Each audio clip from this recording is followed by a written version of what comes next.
PhD ಮಾಡಿ bank ಕೆಲಸ ಮಾಡಿದವರಿದ್ದಾರೆ.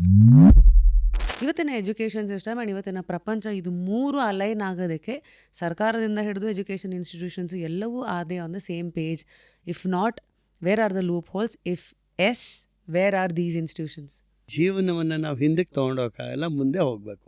ನಮ್ಮ ಮುಂದಿನ ಪೀಳಿಗೆ ಏನಿದೆ ಅದು ಬದಲಾವಣೆಯನ್ನು ಒಪ್ಕೋಬೇಕು. ಸಾಫ್ಟ್ವೇರ್ ಇಂಜಿನಿಯರಿಂಗ್ ಮಾಡಿಬಿಟ್ಟು ನಾನು ಇನ್ನೇನೋ ಕೆಲಸ ಮಾಡ್ತಾ ಇರ್ತೀನಿ, ಕಾಲ್ ಸೆಂಟರ್ನಲ್ಲಿ ಇರ್ಬೋದು ಅಥವಾ ಇನ್ಯಾವುದೋ ಒಂದು ಬೇರೆ ಕೆಲಸ ಮಾಡ್ತಾ ಇರ್ತೀನಿ. PhD ಮಾಡಿ ಬ್ಯಾಂಕ್ ಕೆಲಸ ಮಾಡಿದವರಿದ್ದಾರೆ, ಫಿಸಿಕ್ಸಲ್ಲಿ PhD ಮಾಡಿ ಬ್ಯಾಂಕ್ ಹೋದವರಿದ್ದಾರೆ.